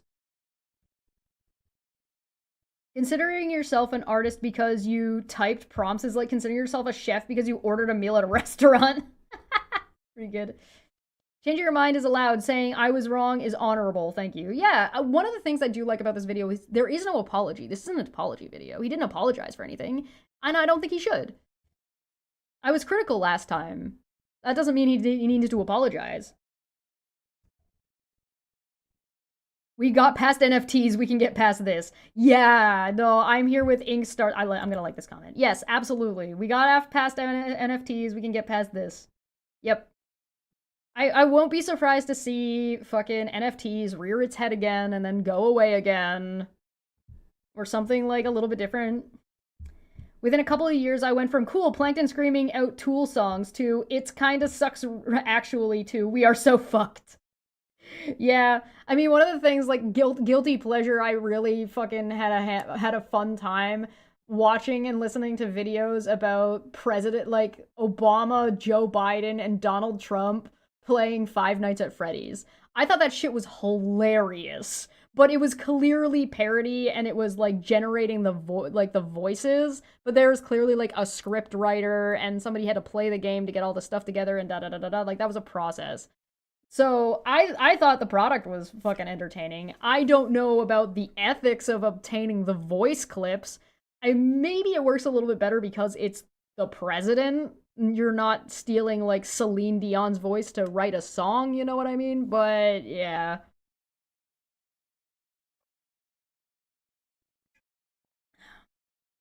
Obligatory AI or obligatory crypto is a scam. Oh, hey, it's Joe Cat. I've got his little plushy goblin. This took a lot of self-reflection, guts, and humility, and I and many other artists respect a great deal. Thank you so much for being willing to take the effort for something like this. Yeah, I am actually really glad Jazza did an update video like this. I'm very, very happy that he did something like this, because it's not an easy thing to do. It should be easier. Again, I think this formatting, I think a lot of people could learn from this formatting, the way he did this video, and hopefully people do and take it on board, because the way this is formatted, the way this video is put together is fucking brilliant. As someone who works in an elementary school, a lot of students are very skeptical of AI. During science lessons, upon seeing videos of animals, kids are quick to ask, is this AI? It's wild. This is the state of the world right now, where kids are questioning if what they're seeing is real or not, which is very detrimental. That's like, that's crazy. About 3 years is a good time for a reflection, in your opinion? Yeah, so that's Feline from the chat. Yeah. Every 3 years, reevaluating your positions on things is not a terrible idea. Particularly if you're a content creator. If you're a content creator who talks about, like, issues or politics, or you have positions on things like AI, reevaluating those things sometimes is a constant. Like, you're constantly evaluating things, which is not always good either. Sometimes it's important to take a step back and take a break and then re-look at something. That's why I sometimes, like, revisit stuff, right? Well, it'll be like, oh, hey, it's been a while. Let's go see what's going on over here, right? One of the things I hate most about AI is it has made browsing the internet boring. I used to enjoy seeing videos online. Now I assume everything is fake. Yeah. I'm a beginner artist, animator, and musician. Watching this makes me so hopeful for the future because you're someone who I've followed for years at this point. So seeing you take a strong, clear stance in support of all real artists is awesome. Let art remain creative, not automated. Yeah, no, absolutely. Absolutely. And, like, yeah, AI is really dissuasive. What's the word I'm looking for? Disenfranchising for new artists and current artists. It's just very disenfranchising.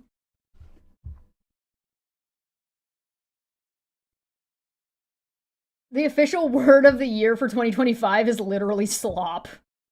Yeah, what a fitting word to describe the corporate greed of making and releasing all this unsourced, stolen garbage to the world. Yeah, slop is, yeah, that's... A picture's worth 1,000 words, but most prompts are less than 25. What a great comment. That's wonderful.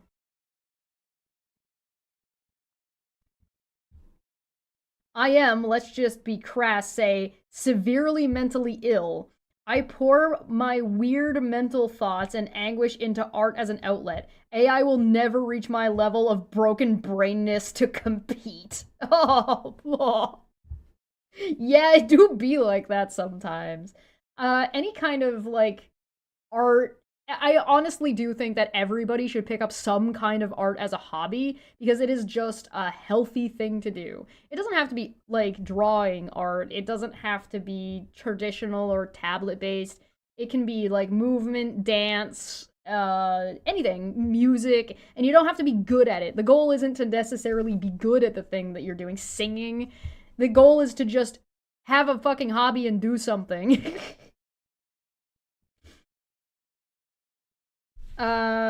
Reading Dune should be mandatory in schools. Yeah. Maybe. I don't know. Once men turn their thinking over to machines in the hope that this would set them free, but that only permitted other men with machines to enslave them. Yeah.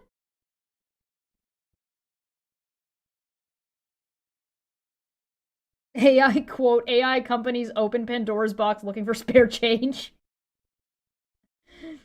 Generating AI art doesn't make you an artist, it makes you a consumer.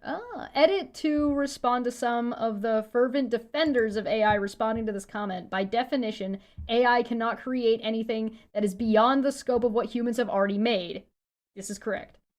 It's pretty good at pretending it can, but as soon as what you're asking of it requires some creative problem solving, it fails utterly. If you don't believe me, ask your AI to generate a picture of a glass of wine full to the brim. The only people it helps are people who don't have critical thinking skills themselves. I feel... Okay, so I'm just gonna stop there. I feel like there's... Generative AI, to me, overall, feels like it is not a tool to be creative for artists. It is a tool for people who don't have the time or are not willing to put in the effort, who want to be able to do art, to be able to bully artists with. That's what it's generally used for. That is what seems to be the overarching theme of generative AI. It is not for creating something. It is a tool used to bludgeon and bully already a group of people who have a bad go of it to begin with, which is artists. Artists have a bad go at it. And that seems to be the overarching way it is used. Don't. Just not is an option. And the more people dislike it, the less inches people give to AI art and saying, well, I'm just using it for a meme. Oh, I'm just using it for that. Oh, it's just like one little thing that I'm using it for fun. You're encouraging the production, and you're encouraging the companies to continue making it, even if you're just using it to make a little meme. Just make the meme yourself. If it's bad, that makes the meme better. Your art being bad makes it good. That's the fun part. That's the point. But that's enough. That's enough. We'll stop there. Thank you so much for joining me. This is a great video. I hope to see more videos that are put together like this. It's fantastic. I love it. Thank you so much for joining me, everybody. Let me know what your thoughts are down in the comment section below. And if you want to do or want to have a debate, like a proper debate about pro AI versus anti AI, I'm more than happy to set that up if there's somebody who actually wants to do the debate part. I'm more than happy to mediate, and I'm more than happy to host over on Debate Hub. I'm gonna get out of here. I'll be back tomorrow, I believe. What day is it right now? Thursday? Is it Thursday? I think it's Thursday. I'll be back tomorrow. We're gonna talk about some politics stuff. So that'll be fun. Thank you so much for joining me. I'm gonna get out of here. New schedule starts next week. Pray for me. Thank you so much. I'm gonna get on out of here. And I will see you tomorrow. Bye-bye.